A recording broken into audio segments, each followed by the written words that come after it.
Hello, I'm Terry Kolath. I'm with Professor Adrienne Kier, and we are talking about a class he's going to do for us just before we celebrate the independence of our country. Thank you for joining me, Professor Kier. It's always a pleasure to be here at Shell Point, Terry. Through the years, you've helped us get ready to celebrate the 4th of July in wonderful ways. Sometimes the history of the United States, sometimes the history of England, sometimes a combination. And today, in this course, July 2nd, how Caribbean sugar helped George Washington win independence. It's a little bit of a new slant on things. Yep.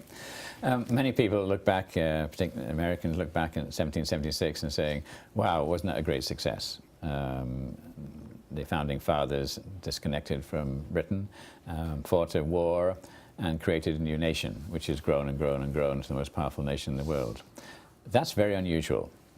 Most revolutions are chaotic, and what follows is worse than what was there before. The French Revolution of 1790, for instance, is a typical example that revolutions are bloodthirsty and don't necessarily improve the standards of the people in that country. So the American Revolution is quite unique.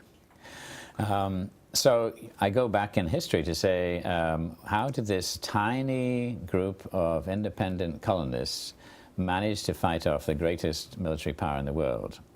And there are a number of factors which helped the founding fathers. One is the distance from Britain. So it would take 2 weeks to supply. So everything that the British Army, the Redcoats, used had to be brought from England. So food, rum, muskets, gunpowder, uniforms, shoes, everything. And of course, as the war went on, this burden of bringing equipment and supplies and people to carry on the fight grew and grew and grew.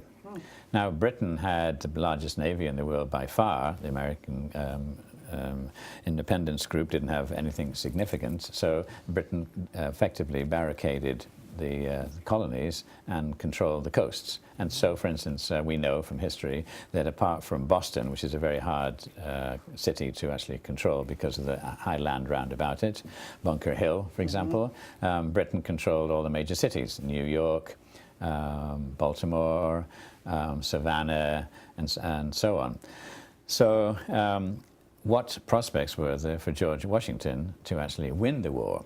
Because he said, I don't have to beat the British and get them to surrender. I just have to keep the colonial, post-colonial army in one piece and keep on the move, and I'll gradually wear them down, which is what actually happened. But he had no idea how long that would take, and he narrowly escaped being caught at the 2 failures in New York when the Brits almost caught him.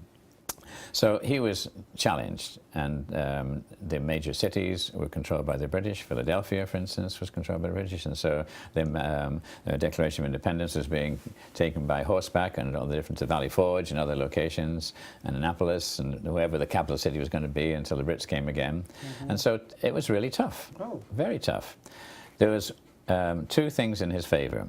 One is that the taxpayer in England had to keep on coughing up to pay for this war, and nobody likes foreign wars, do they? To this day. But secondly, the people who hate the English most are the French, and they wanted to see England lose its colonies and become weaker. So after a famous victory in the north, the French government said, we will help you with manpower and money and ships. And that was the important factor, ships. So for the first time, the French Navy were now fighting the British Navy for control of the coast of the United States. So now wind forward to Yorktown, where Cornwallis has chosen wrongly to march to Yorktown, which is a nothing port at the time, to get resupplied from England. And he just thought of it as another stopping off point before he goes back and takes on George Washington's army. There was a very big change in the French fleet. Came up from the Caribbean, where the Brits had been tracking them, and intercepted the English fleet off the coast of Yorktown, and we know what happened after that. Why did the Brits not give full support to protecting the coastline? Because the Caribbean, sugar of Caribbean, was the most valuable part of the New World.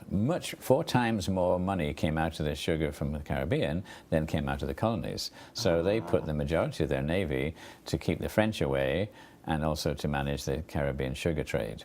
And that was the turning point which helped George Washington. Well, come and celebrate with Professor Adrian Kerr.